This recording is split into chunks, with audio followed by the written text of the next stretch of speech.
Buenos días. En este congreso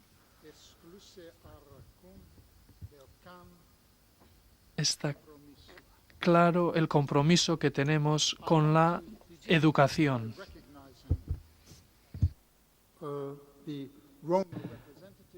Quiero empezar reconociendo a los representantes del público, recordándonos a todos que históricamente ha habido grupos marginados en todas nuestras sociedades.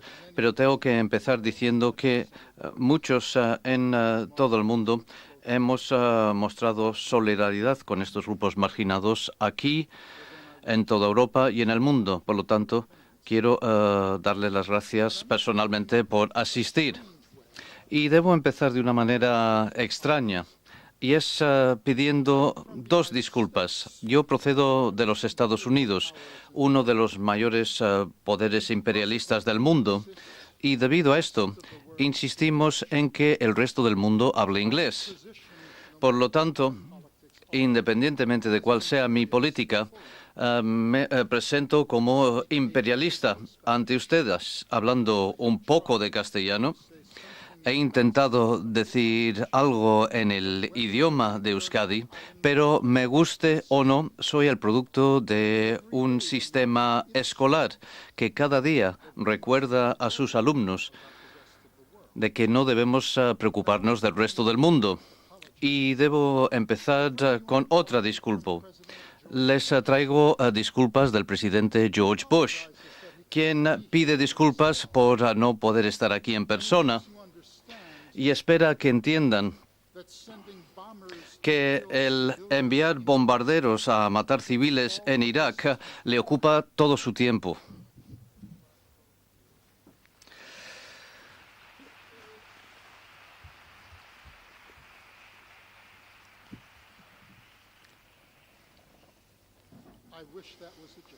Ojalá fuera broma.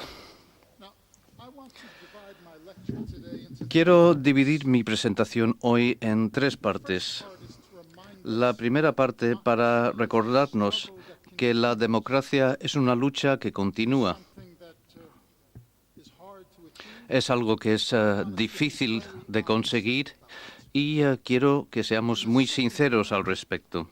Durante la segunda parte, quiero hablar de cuál es la escuela democrática, cómo las comunidades de aprendizaje y otras comunidades lo representan, y también quiero ser muy sincero sobre eso. Pero también quiero hacer de secretario, porque yo creo que el papel de todos consiste en contar historias sinceras, hacer de secretarios de las escuelas, de los profesoras y profesoras, alumnos, funcionarios que todos los días trabajan en condiciones muy difíciles para crear escuelas por las que sentimos un gran respeto. Y quiero contar la historia de 2 o 3 escuelas para que entendamos cómo son en la vida real. Durante muchísimos años me he dedicado a la enseñanza en barrios poco privilegiados de Estados Unidos y siento una gran ira por la falta de respeto que se muestra a los padres y madres, a alumnos y comunidades educativas. Y durante la segunda parte de mi presentación quiero mostrar respeto hacia los secretarios y secretarias de estas personas y espero que las historias que pueda narrar les dé a ustedes el valor suficiente para seguir siendo los maestros y maestras del mundo y para llevar a cabo la misión de la enseñanza. Y durante la última parte de mi charla, para los que todavía estén despiertos, intentaré hablar de los peligros y las cautelas que debemos tener para mantener viva la educación democrática y crítica, ya que, como sabemos, en Porto Alegre, en Brasil, en otras muchas naciones, en Europa, incluso en Euskadi, los primeros intentos por crear comunidades de aprendizaje o escuelas democráticas muchas veces tienen éxito, pero son tensas, se tienen que asumir compromisos, pero la clave es si duran. Y una de las cosas en las que me he centrado durante los últimos 20 años es no solamente hacer de secretario del éxito de las personas en centros de verdad, en comunidades de verdad, en instituciones educativas de verdad, sino también hablar de lo que hace falta hacer para que duren una vez que nosotros nos hayamos ido. Así que este es el plan. Yo creo que terminaré para las 12 de esta noche. Pero por eso he pedido pizza para todos. Pero ya que vengo de Estados Unidos, les tengo que pedir que lo paguen.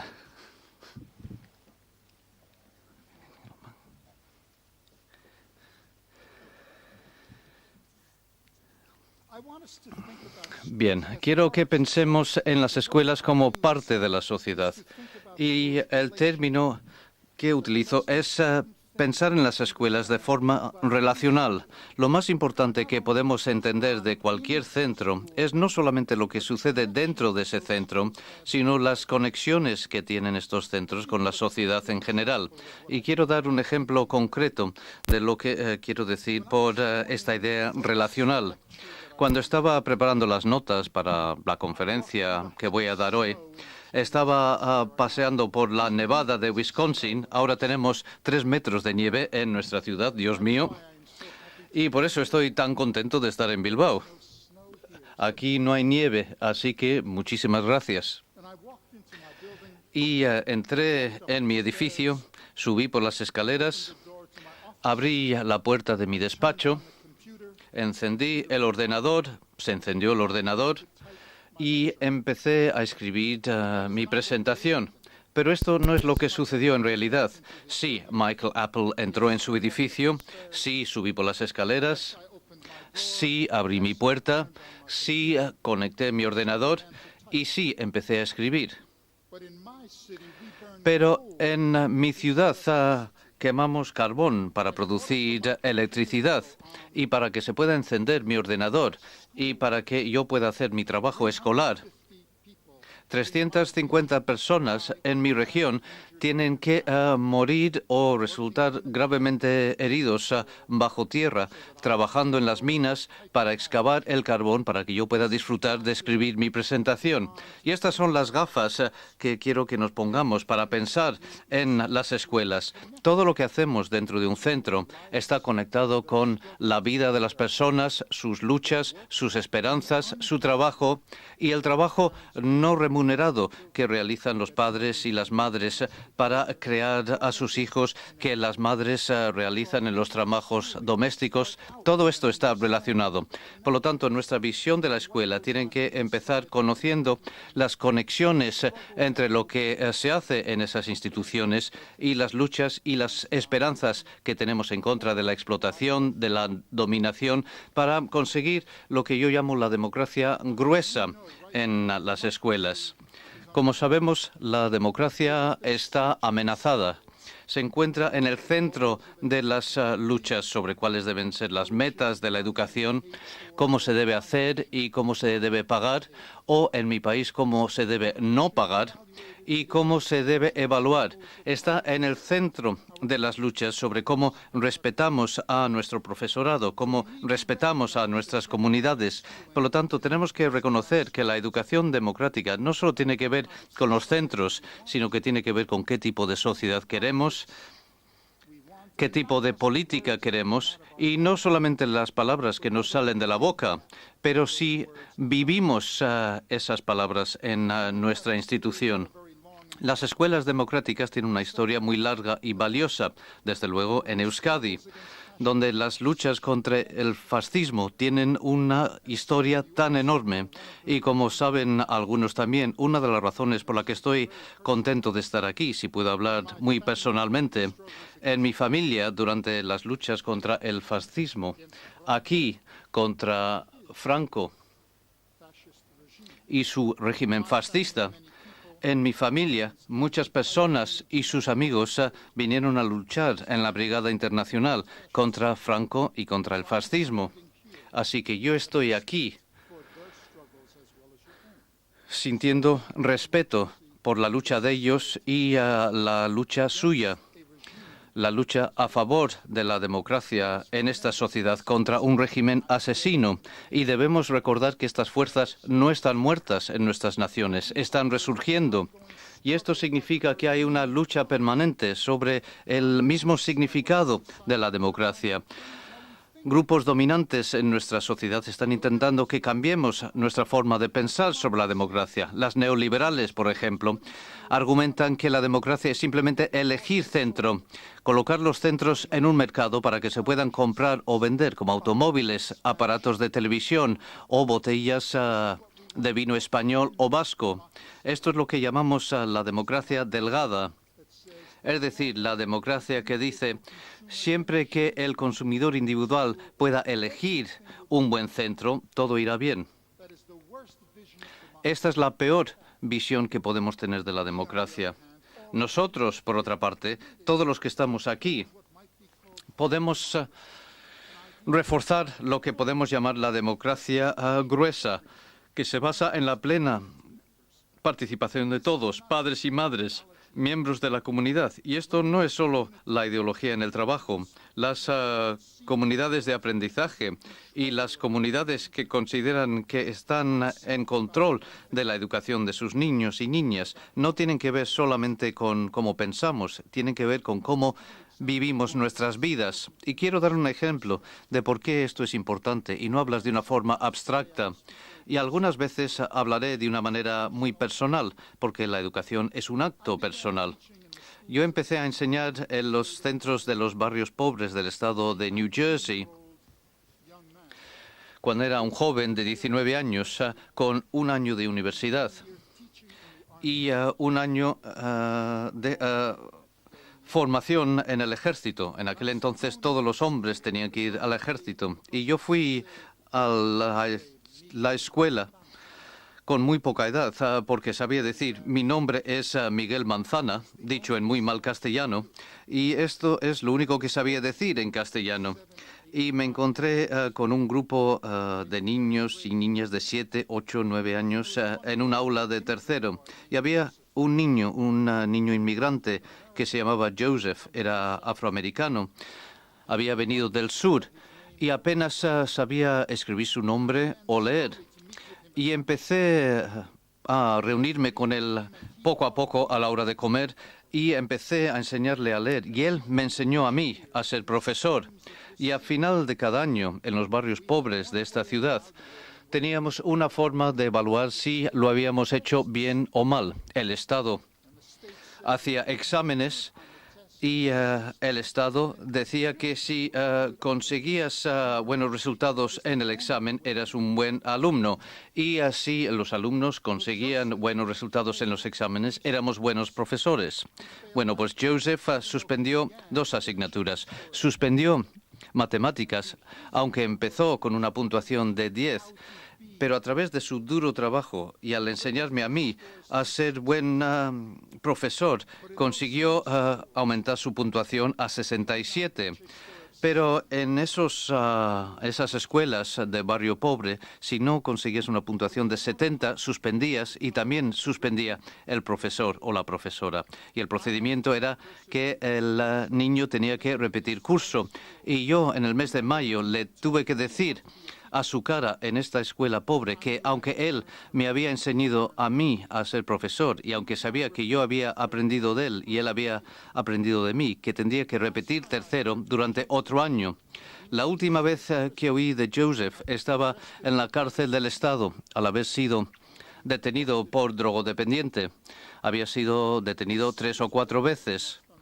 Y por eso tenemos que entender que lo que hacemos en las escuelas no tiene que ver con la simple ideología, tiene que ver con niños de verdad, comunidades de verdad, y dejar que la comunidad y los niños nos enseñen a nosotros, tanto como nosotros enseñarles a ellos. Y volveré a la historia de Joseph al final, porque si nosotros no somos capaces de marcar una diferencia en las comunidades donde vive Joseph, si simplemente preguntamos nosotros, educadores y formadores, estamos haciendo nuestro trabajo sin escuchar a los padres y madres y miembros de la comunidad o a los niños como Joseph, aunque nosotros nos podamos sentir mejor, habremos fracasado. ¿Qué tienen las comunidades de aprendizaje, las escuelas democráticas que tienen tanta fuerza? Como decía, las escuelas tienen una visión de la sociedad muy diferente. Las escuelas pueden modificar la vida cotidiana. As well as the students and the schools. For learning communities and critical democratic schools, democracy is not simply a slogan, it's a way of life. It must be embodied in everything we do. And schools are seen as part of society. They are there to alter A todo lo que hacemos, y las escuelas se ven como parte de la sociedad. Están ahí para alterar las relaciones dominantes y, desgraciadamente, muchas personas ven a las escuelas aquí y a la sociedad aquí como si las escuelas no pudieran hacer nada. Y les quiero recordar que las escuelas forman parte de la economía. La gente trabaja ahí. Cambiar lo que hacemos cambia la economía. Cambiamos las relaciones de clase, haciendo participar a padres y madres pobres en nuestros centros.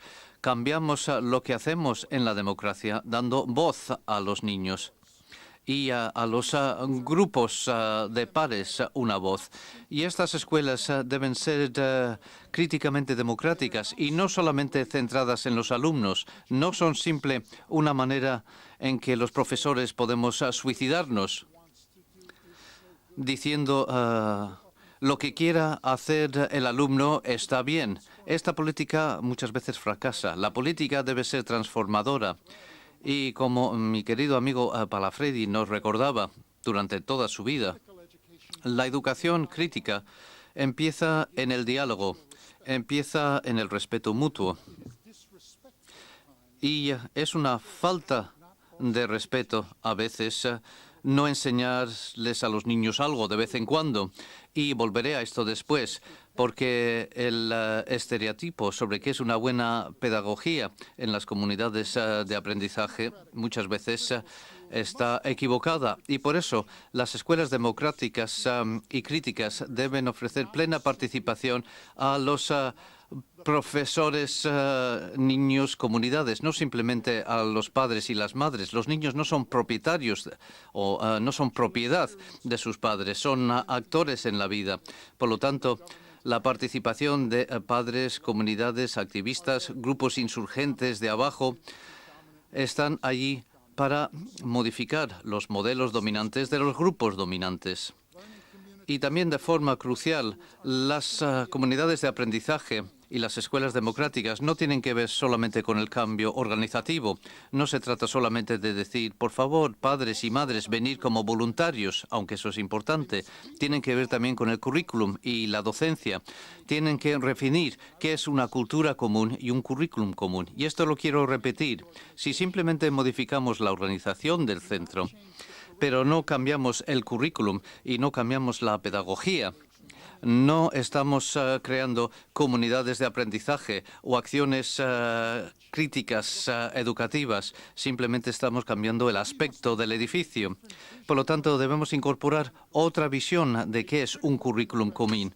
Una escuela democrática y crítica se acerca a la política de cultura argumentada por ese italiano teórico y actor político brillante, Antonio Gramsci, que nos recuerda que nunca debemos descartar lo que ahora se llama conocimiento importante o legítimo. Lo debemos conservar porque se van a examinar los alumnos en base a esos conocimientos. La tarea consiste en reconstruir los conocimientos importantes, reorganizarlo para resolver problemas sociales e intelectuales, no solamente de la mente aquí, el camino hacia la universidad, sino de toda la comunidad.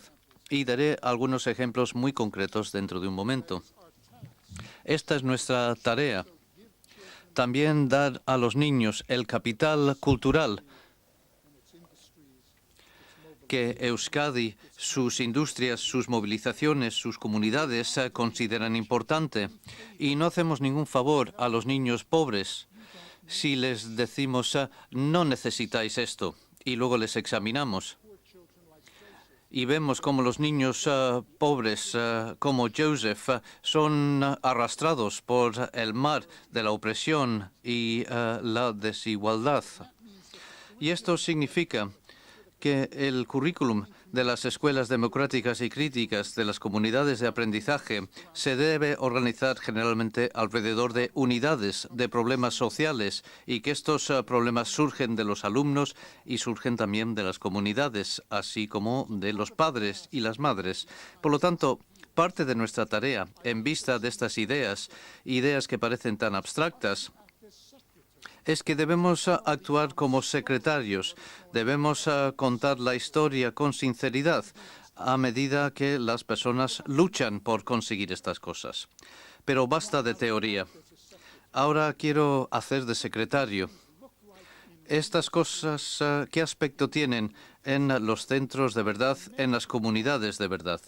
Voy a mencionar uno en Porto Alegre, en Brasil, en los centros participatorios, pero quiero hablar de dos centros en gran detalle. Uno se encuentra en Milwaukee, en mi estado de Wisconsin, se llama la Fratney Street School, pero el otro nombre es la Escuela Fratney, y hay una razón importante por la que tiene dos nombres.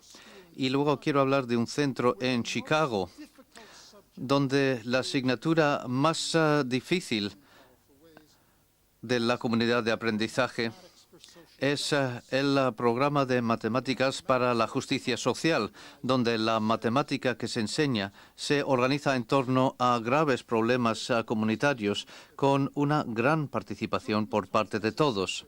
Por lo tanto, ahora voy a hablar como secretario. Michael Apple, secretario, utilizando las palabras de centros de verdad y de la comunidad de verdad. Como muchos saben, y esto ha influido en la Consejería de Educación y las comunidades de aprendizaje, un centro mundial es Porto Alegre de Brasil, y han sido profesores para mí y para muchas personas a través de lo que llaman las escuelas ciudadanas y la presupuestación comunitaria desde hace 20 años. Es la mayor reforma educativa realizada en el mundo en torno a las comunidades de aprendizaje. Y han decidido que, puesto que muchos de los niños pobres de las favelas están fracasando, no pueden seguir con lo que estaban haciendo antes. Era simplemente imposible. Así que han organizado centros donde los niños que vienen de zonas rurales, 1 millón de niños que vienen de zonas rurales, que buscan trabajo, que viven en suelo ilegal, como dicen, somos ocupados, y lo dicen con una gran sonrisa porque han recuperado la tierra. Y los profesores y sindicatos de profesores y los estados han iniciado un proceso donde todos los que pueden ser influidos por un currículum, por un proceso, están involucrados. Los principios de los centros, la administración del centro la elige la comunidad. Todos los presupuestos deben ser decididos por la propia comunidad, y daré un ejemplo de ello. En Brasil, debido a la pobreza, hay unos problemas horribles de bandas juveniles, niños bastante violentos, y como saben algunos, estos niños a menudo aparecen muertos en las calles, ya que los grupos paramilitares a menudo salen a buscar a jóvenes que están fumando marihuana, inhalando pegamento, y les dicen: no forman parte de esta sociedad, sois ladrones, y por la mañana encontramos sus cadáveres. Y se está trabajando con estas bandas. Y una de las cosas más importantes es organizar una amplia comunidad con dinero municipal para el deporte, para la cultura juvenil, para la construcción de nuevas zonas de recreo y campos de fútbol. Y en lugar de marginar a los jóvenes, han traído a los jóvenes para que los jóvenes participen totalmente en cómo se van a gastar los 100 euros dedicados para esos campos de fútbol. Han tenido que cerrar 2 cárceles porque los jóvenes alienados ahora se sienten parte de la sociedad y de las decisiones y, por lo tanto, la comunidad ahora se está ampliando hasta alcanzar a las personas supuestamente más difíciles de nuestra sociedad. Y tenemos muchísimo que aprender de esto. En lugar de echarles fuera, se les incluye. Pero quería hablar más de la escuela de Fratney Street, de la forma más clara posible. Esta es una escuela en la ciudad más racialmente segregada. Es el hogar del socialismo en Estados Unidos, la ciudad de Milwaukee. Se ha considerado históricamente algo muy parecido a Bilbao, una ciudad industrial donde han cerrado las fábricas, han intentado crear un nuevo centro de arte y han intentado crear un sistema escolar que responda a todas las personas, pero tiene una historia muy larga de burocracia, de no incluir a los padres y madres y a las comunidades. La escuela de Fratney School está cerca del río y Milwaukee es exactamente como Bilbao. Y en esta escuela hay 3 tipos de niños y 3 tipos de padres y madres. El 50% de los niños hablan castellano, vienen de toda Latinoamérica. El 25% de los niños son anglos y el 25% de los niños son afroamericanos. Hay algunos niños de clase media en el centro, pero la mayoría de los niños son de diversas procedencias y pobres. Y cuando el Ministerio de Educación hizo el examen, el 75% de estos niños suspendieron el examen estatal. Y los profesores probaron todos los dispositivos pedagógicos que pudieron para hacer participar a estos niños. E independientemente de lo que hicieran, los niños no tenían disciplina, suspendían y los niños hacían lo siguiente. Colocaban la cabeza sobre el pupitre y se quedaban dormidos, cogían trozos de papel y se los lanzaban. Cuando la profesora subía a la pizarra y les daba la espalda, siempre le daba miedo de lo que harían los niños. Un aula de verdad. Y los profesores y las profesoras dijeron, no podemos seguir así. ¿Qué hicieron? Es una comunidad de aprendizaje. Decidieron que tenían que reunirse con los padres y las madres. Tenían que correr un riesgo. Ningún otro centro lo hacía en la ciudad de Milwaukee. Pero sabían que no podían reunirse en la escuela porque los padres también habían fracasado en esa escuela y los padres se sentían profundamente incómodos en esa escuela. Si has fracasado en una institución, simplemente decirte, ven como voluntario, ven a hablar con nosotros, es mera retórica. Por lo tanto, los profesores decidieron que se reunirían en izquierdas, mezquitas, centros comunitarios, palacios de deportes y tendrían una conversación con los padres sobre lo que querían para sus hijos. Así que tenemos los padres latinos, los padres afroamericanos y los padres blancos juntos y ninguno confía en los demás porque existe competencia en la economía donde escasea el trabajo, ya que han cerrado todas las fábricas. Pero también sabían que no podían venir los padres y sobre todo las madres que en estas comunidades tenían la responsabilidad de cuidar de sus hijos y también tenían la responsabilidad de cocinar. Por lo tanto, los profesores hicieron algo desconocido en Estados Unidos. Ofrecieron cuidados gratis para los niños para que pudieran venir y cada miércoles por la noche cocinaban para que pudieran venir las madres y participar. Y esto es algo muy sencillo, pero es lo que quiero decir con actuar como secretario. En muchas comunidades de aprendizaje, no aquí, pero en sí en otras muchas naciones, lo que se ha hecho ha sido retórico. Queremos que vengan los padres y que se olviden de que tienen una inmensa responsabilidad para con su familia. Y salvo que nosotros trabajemos más como educadores y abramos los espacios para que sea posible que vengan, no tendremos éxito. Y tras más de 3 meses de reuniones con unos debates serios sobre la participación, los padres blancos, los padres hispanos y los padres afroamericanos empezaron a entender que querían exactamente las mismas cosas que los demás. tensiones raciales en relación a la diversidad es enorme, donde las personas de clase trabajadora muchas veces se pelean entre sí porque compiten por la economía. La escuela se convirtió en el centro para una formación de un centro social en una comunidad más amplia contra la discriminación racial, donde, Diskriminazioaren kontrako gune izan zen. como los llamamos, y blancos, empezaron a hacer un gran esfuerzo para cambiar el sistema escolar, para eliminar la discriminación Eta horren bidez, americanos o contra los que hablaban español. ezabatzeko. Y no solamente era interno, sino que consistía en transformar la sociedad exterior. ¿Y esto qué significó para el currículum? En matemáticas, arte, ciencias, venían los niños con sus experiencias vividas Una hartara ume, y esto se convertía en el centro del currículum.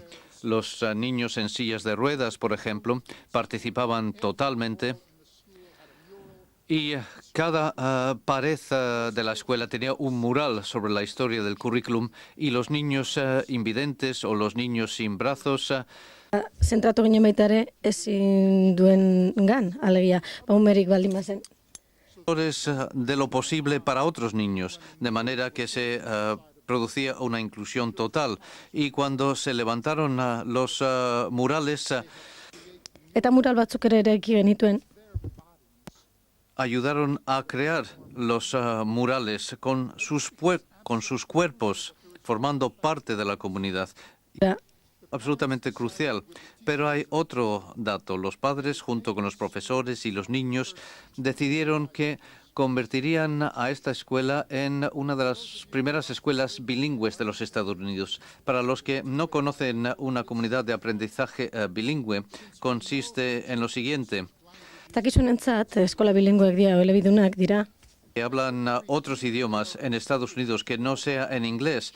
Por cada curso Alegia, inglesez gain, beste hizkuntzaren bat erabiltzen duten umeak ere biltzen dituen zentroak dira. lo recuperan. Y trabajar solo en inglés significaba que el 50% de los niños que hablaban otros idiomas que no fueran el inglés simplemente suspendían. Por lo tanto, iniciaron un programa bilingüe que necesitaba que los profesores sacrificaran su tiempo durante el primer mes cada niño en cada asignatura, matemáticas, ciencias, literatura, todo se daba en español. Y al mes siguiente, a todos los niños en todas las asignaturas se les enseñaba en inglés y ganaron una batalla con la administración escolar. Iban a posponer los exámenes durante 2 años y después de esos 2 años se volverían a implantar los exámenes. Y la escuela se inundó de padres voluntarios que enseñaban en inglés, que enseñaban en español, y al cabo de 2 años, en lugar de que suspendiera el 75% de los niños, el 90% de los niños aprobó. Y cuando repasamos los datos de empleo de estos niños después, y como sabemos en las economías, si eres bilingüe, la posibilidad de conseguir un mejor empleo aumenta por un 900% en estas ciudades. Por lo tanto, aquí tenemos un modelo de qué es posible, un modelo donde la escuela decidió que transformaría el currículum. Los profesores decidieron que ellos tenían que convertirse en bilingües, abrieron la puerta a la plena participación de la comunidad y no simplemente de una manera retórica, sino que en muchos casos cocinaron para los padres, proporcionaron servicios de canguro para los padres y los movimientos sociales que no solamente apoyaron la comunidad de aprendizaje como centro, sino que apoyaron coaliciones para romper las divisiones entre raza y clase, para transformar todo el sistema escolar de la ciudad. Y esto es bastante notable. Y el hecho de que ya ha durado 15 años es un hito. Hay otro modelo al que quería apuntar y es el programa de matemáticos para la justicia social. Y en Chicago se ha hecho algo parecido, puesto que muchos profesores y muchos padres están justificablemente preocupados por sus hijos en determinadas asignaturas. Cuando un profesor me dice a mí, por ejemplo, Estoy muy preocupado. Si cambio el currículum y el examen sigue siendo el mismo y a mí me evalúan en base a las puntuaciones que obtienen mis niños y me pides que cambie el currículum, voy a perder yo autonomía, voy a perder mi respeto.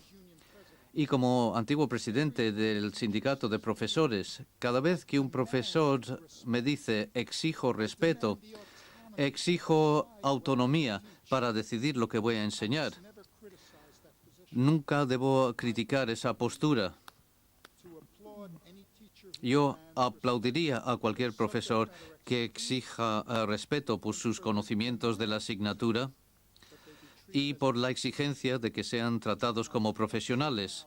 Por lo tanto, lo que voy a decir a continuación, tienen que entender que estoy intentando ser respetuoso yo mismo como profesor. Pero la democracia es complicada y muchas veces nuestro intento por conservar nuestra autonomía, el respeto por el que han luchado los maestros durante tantos siglos, que también forma parte de un movimiento social crucial, ya que siempre que se produce una crisis en la economía, se echa la culpa a los profesores. Y puesto que en la mayoría de las naciones la enseñanza se ve como trabajo de mujeres y en todas las naciones del mundo cualquier ocupación que sea considerado como trabajo de mujer tiene menos respeto, menos autonomía y menos sueldo. Por lo tanto, tenemos que entender cuando los profesores dicen tengo miedo de perder la autonomía en una importante asignatura. Tenemos que entender que esto forma parte de una historia de movilizaciones sociales que no se puede negar. Sin embargo, si cuando obtenemos nuestro respeto, esto supone un coste para las comunidades locales y los niños siguen suspendiendo en matemáticas y ciencias, debemos preguntarnos cuál es ese coste y cuáles son las contradicciones. Por lo tanto, existen políticas, prácticas, donde los profesores ganan y conservan el respeto, donde sus conocimientos por la asignatura se consideran importantes en las comunidades de aprendizaje. Hay manera de conseguir que los alumnos y los padres te apoyen y de manera que tu asignatura sea potente o, como decimos en inglés, no simplemente enseñar lo que te viene a la cabeza, sino una educación más profunda y no simplemente algo que memorizan los niños para el examen y luego se vacía y lo podemos llenar con otros datos para el siguiente examen. En Chicago han participado en un proyecto muy parecido a lo que se está haciendo aquí, que se llama Matemáticas para la Justicia Social. Y quería dar un ejemplo de matemáticas en séptimo curso. Estos son niños de 12 a 15 años, dependiendo de si son inmigrantes o si han vivido ahí muchos años, donde la matemática se considera como algo crucial, pero se aprende tanto en la comunidad como en el centro. Y este es el aspecto que tiene este currículum. En séptimo curso, en estos centros, los profesores y el currículum deben enseñar estadística elemental. Los niños deben aprender sobre medias, modos, incluso distribuciones típicas. Y cualquiera que haya estado sometido a las matemáticas saben que esto puede ser difícil de enseñar. Y yo mismo, cuando era niño en los barrios pobres de New Jersey, cuando el profesor empezaba a hablar de esto, rápidamente me entraba el sueño o copiaba los deberes de otro porque había estado demasiado aburrido el día anterior para prestar atención. Por lo tanto, muchas veces es uno de los temas más difíciles. ¿Y qué hicieron? A menudo son niños pobres, aunque también se utiliza con niños de familias prósperas. Y los profesores dijeron, tenemos que hacer que esta matemática tenga sentido y ampliar el alcance del aula hasta la comunidad. Y de nuevo, la comunidad de aprendizaje es la forma ideológica que está detrás. Y dijeron a los niños, estáis ahora en un centro donde hay goteras cuando llueve. Estáis en un centro que tiene 41 niños en cada aula. Hay algunos centros en las zonas ricas fuera de esta zona donde tienen 21 niños. Y nosotros ahora vamos a aprender por qué las estadísticas son muy, muy importantes.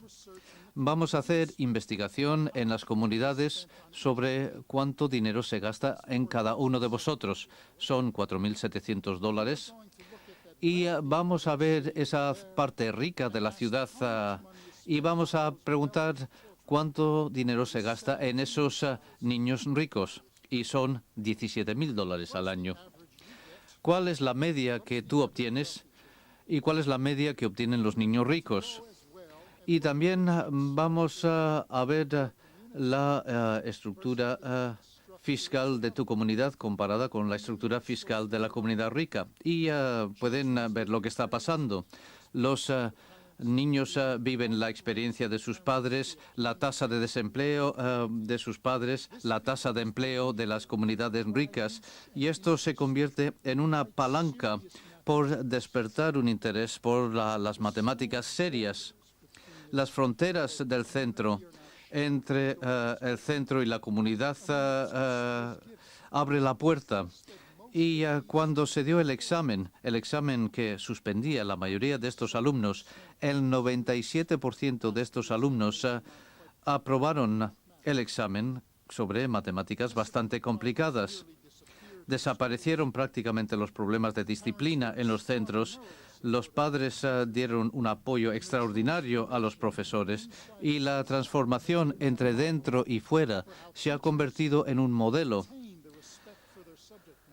para que los profesores conserven el respeto hacia su asignatura, las matemáticas serias y con los niños más difíciles de alcanzar. El éxito es notable. Y quiero utilizar estos actos de secretario, por decirlo así, para recordarnos que lo que nos han dicho los medios, los críticos de las comunidades de aprendizaje, de que tienes que elegir o la educación para la calidad, o la educación para la inclusión, para la diversidad, o tenemos integración o perdemos a todos los niños, es una opción falsa. Sabemos por los actos como secretarios, al haber sido enseñados por verdaderos profesores y verdaderas comunidades que han hecho el sacrificio de trabajar todavía más. Sabemos que esta opción no es la única opción que tenemos. Desgraciadamente, y aquí también debo ser sincero, esto requiere más trabajo por parte de los profesores, requiere más trabajo por parte de los funcionarios del ministerio. La mejor descripción de enseñanza que he oído jamás era de un amigo mío que vive en la casa de al lado y estábamos fuera hablando y él enseña historia en secundaria y somos amigos, podemos bromear. Y le decía, Gregory, ¿cómo tienes el día docente hoy? Y me sonrió y me dijo, Michael, mi docencia ha sido como siempre. No he tenido tiempo ni para ir al baño. Esta es la mejor descripción de la vida de un profesor que jamás haya oído. Es la mejor descripción de la vida de un funcionario del ministerio. Es la mejor descripción de un activista comunitario o de asociación de padres o madres. No he tenido tiempo para ir al baño. Los que tengan que ir al baño pueden ir ahora. Esperaré. Pero lo que quería decir es algo más serio. Si vamos a crear matemáticas para la justicia social, donde los profesores sean respetados, la opción es una opción falsa. Las comunidades de aprendizaje permiten a los profesores tener respeto. Tenemos enseñanza inclusiva. tenemos una escuela donde la integración como tal ya no es necesaria y como documentan estos centros reales, se pueden hacer las dos cosas. Pero esto quizás requiera que no vayamos al baño tan a menudo como nos gustaría. Y pido disculpas si les he hecho a todos pensar que voy a acabar enseguida para que puedan ir al baño. Pero en serio, como decimos en Estados Unidos, en los movimientos sociales, hay 20 millas hasta el bosque y también hay 20 millas desde el bosque y va a necesitar una enorme cantidad de trabajo. Y voy a pasar a la última sección antes de terminar. Por lo tanto, voy a terminar a las 11 de la noche y no a las 12. Y si les parece broma, no lo es. Bueno, algunas palabras de cautela. No quiero ser romántico, quiero ser optimista. Y como alguien que ha dedicado la mayor parte de su vida como adulto a las comunidades, intentando luchar en Brasil, España, en Euskadi y en otros muchos sitios para ayudar a la gente a crear estas instituciones, ¿cuáles son las cautelas que debemos recordar? ¿Cómo lo mantenemos vivo para que no sea simplemente algo que esté dentro de esta sala, sino algo que se extienda por toda España, por Cataluña, por Galicia, y mantenerlo vivo? Y lo más importante, que ustedes se conviertan en nuestros profesores en todo el mundo, desde un sitio que se merece un enorme respeto, Euskadi. Algunas palabras de cautela. La democracia crítica es compleja. Los resultados nunca están garantizados. Habrá 2 pasos hacia adelante y paso y medio hacia atrás. Sufrirá ataques. Los medios, a menudo controlados por el capital, no estarán contentos y podemos suponer que los partidos conservadores, los partidos populares, los partidos populistas intentarán demostrar constantemente que están equivocados, que han fracasado. Una segunda cautela. El Estado, el Gobierno, estará dispuesto a aprender y no solo dirigir a través de una plena participación del Estado. Permitirá que sus políticas sean criticadas por sindicatos de profesores, por minorías, por las comunidades, por grupos de presión, por ciudadanos activos. Una vez que se abre la puerta a las comunidades de aprendizaje, si los activistas comunitarios desafían el Estado y dicen estoy de acuerdo con esto, pero no estoy de acuerdo con aquello, el Estado será suficientemente fuerte para aprender. Como estamos encontrando en Brasil, por ejemplo, en Porto Alegre, lo más importante que aprendió el gobierno fue que tenía que ser alumno y que cuando se le criticaba tenía que aceptar la crítica de una forma abierta y seria, aunque podía estar en desacuerdo con la crítica. Y después tenía que hacer más, tenía que convertirse en un Estado pedagógico, un Estado que enseña y aprende. Por lo tanto, el Estado no es algo que patrocina, que construye estas comunidades de aprendizaje, sino que debe participar como miembro de la propia comunidad de aprendizaje. Debe justificar, debe enseñar y debe aprender. Debe ser abierto a la plena participación y en momentos de crisis económica y neoliberalismo en las comunidades locales. Una de las cosas que también debemos entender es que una vez que establecemos las comunidades de aprendizaje y las escuelas críticamente democráticas con consejos de plena participación, cuando se produce una crisis económica, como sucede en muchísimas naciones, es perfectamente posible que estos modelos democráticos dediquen todo el tiempo a hablar de lo que deben recortar en lugar de lo que deben conservar. Por lo tanto, ¿cuáles son los recursos necesarios? Tiempo, dinero, que permiten que estas cosas duren. Un ejemplo, en la ciudad de Chicago, con el grupo de matemáticas para la justicia social, hay plena participación por parte de los padres y madres, no simplemente como voluntarios, sino en la toma de decisiones, y esto lleva tiempo. Pero puesto que el presupuesto de las escuelas se está contrayendo de una forma enorme, hay menos dinero.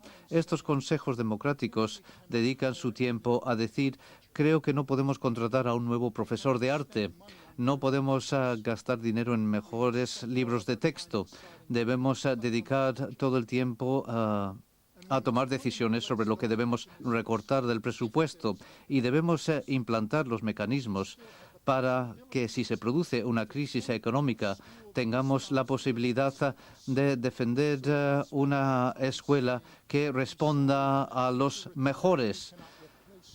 Y decir, cuando un profesor se jubila, no se le puede sustituir. Y esto es lo que está pasando en demasiados países. Y cuarto, los profesores tendrán las competencias y los recursos y, sobre todo, el apoyo para poder hacer las cosas que exige la educación democrática y crítica. ¿Qué se está haciendo en la formación del profesorado para asegurar que a los profesores estas cosas no les den miedo? En mi propia institución, por ejemplo, es perfectamente posible que los profesores oigan la retórica de la plena participación, pero nunca lo ven hasta que llegan a un centro. Y están tan preocupados por los problemas de disciplina que en sus programas de formación del profesorado nunca han recibido el tipo de conocimientos, las habilidades para hacerlo de verdad. Y también existe un verdadero tema, una situación relacionada con la disciplina. Los niños más pobres estarán en desventaja porque el capital cultural está en manos de los padres más ricos. Yo creo que no tiene por qué ser así.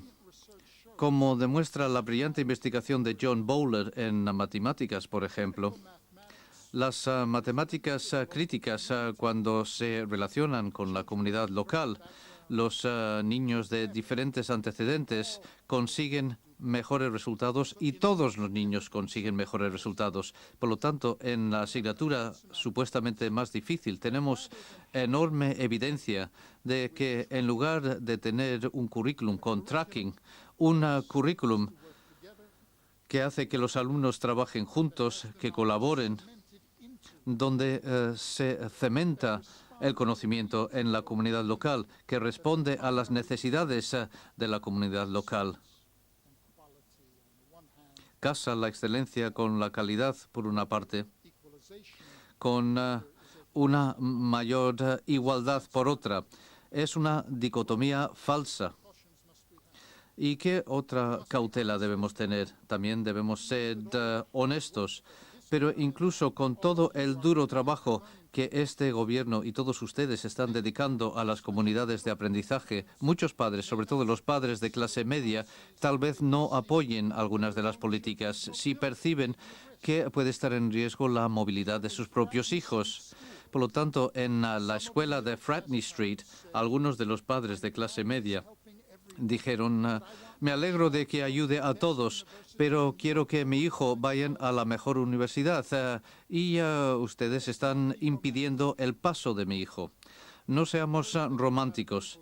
Las palabras que salen de la boca de la gente a menudo dicen: apoyamos una escuela democrática y crítica, pero se pueden volver muy egoístas cuando se trata de su propio hijo. Y en una sociedad donde se te recompensa, como sucede en la mía, por el comportamiento egoísta, no vamos a suponer que las palabras siempre reflejan lo que las personas sienten por dentro. Y ahora tenemos que presentar el caso más convincente, con la mejor evidencia que tengamos, y hacer saber a los padres que no están sacrificando a sus hijos y que debemos actuar de esta manera para garantizar, y de esto, de nuevo, requiere una enorme cantidad de trabajo, que sus hijos no se perderán. Y para los niños de clase media que tienen capital cultural y no solamente capital económico, que ven las mejores universidades donde el lugar donde deben ir sus hijos, tenemos que hablarles muy sinceramente y explicar que este es un movimiento colectivo y que a ellos también les interesa participar. Y casi he terminado, pero quería hablar de otros dos temas más. También debemos entender que algunas veces las políticas y prácticas educativas críticas pueden ser contradictorias, pueden pasar cosas a través de la plena participación, que también podemos socavar algunas cosas en las que creemos. Y quería contar una última anécdota. En la ciudad de Cincinnati, en Ohio, en Estados Unidos, se estableció una escuela de comunidad de aprendizaje, una escuela brillantísima, una escuela donde yo quería ir e inclinarme ante sus líderes y pedir, por favor, que los centros de todos sean como este. Y esta es una escuela que se ha construido junto a un proyecto residencial donde viven muchos de los abuelos de la comunidad. Y es un enorme edificio de 30 plantas. Y los abuelos que viven allí tienen un ascensor en el edificio y se está averiando constantemente. Y la tasa de suicidios en el edificio, y discúlpenme, pero tengo que ser sincero, personas mayores que viven en el piso 20 se tiran por la ventana por su soledad y desesperación, ya que en Estados Unidos y otras naciones metemos a las personas mayores en almacenes. Les decimos muchas gracias por su vida y ahora váyase. Y esta comunidad decidió que para decidir el problema de la escuela contaban con todos estos recursos en este edificio, los abuelos de los niños, los abuelos de la comunidad. Entonces, en lugar de meterlos en un almacén, trajeron a estos abuelos y participan totalmente en el trabajo con los niños, trabajan como voluntarios, cuentan cuentos, trabajan en matemáticas y ciencias con los niños, cuentan la historia de la comunidad. Es un aprendizaje muy potente, pero era un momento de crisis económica y la administración del centro dijo lo siguiente: sí, sabemos que ahora prácticamente no hay suicidios entre las personas mayores en este gran centro residencial, porque ahora su vida ha recobrado sentido y los niños ya no tienen problemas de disciplina. Bueno, quizás tengan problemas de disciplina con un profesor, pero no con una abuela. Y sabemos que eso es bueno. Pero tenemos una crisis horrible en la economía. Por lo tanto, vamos a utilizar a los voluntarios para ahorrar dinero. Podemos aumentar el tamaño de las aulas para contratar a menos profesores. Y había ayudantes de profesores, muchas veces las madres de la comunidad, que a cambio de una remuneración venían a la escuela a ayudar a los niños. Y dijeron, las podemos despedir, porque después de todo ya no nos hacen falta. Ahora están las abuelas y los abuelos en el centro. Por lo tanto, se formó una comunidad de aprendizaje que resolvió una cosa horrible en la comunidad: la muerte de personas mayores que no encontraban sentido a su vida. Pero puesto que no se pensó en la crisis presupuestaria que se podía producir, al cabo de 2 años, muchas de las madres de la comunidad que trabajaban en el centro fueron despedidas porque no pensamos en lo que podría pasar cuando el centro no tuviera suficiente dinero. Y utilizó la base comunitaria emergente para ahorrar dinero en lugar de para expandirse. No me gusta esta historia, me dan ganas de llorar o de gritar con ira, pero es para recordar que vivimos en un mundo real y los problemas de dinero no desaparecen debido a nuestro compromiso, y hay que pensar en ello. Y los últimos 2 puntos, antes de terminar. Es crucial en Euskadi que aquellos que estén profundamente implicados en las comunidades de aprendizaje, es crucial que no se guarden los éxitos. Es absolutamente crucial para todos, no solamente en Euskadi, sino para todas las regiones y naciones que forman esta gran nación de España y sus regiones autonómicas.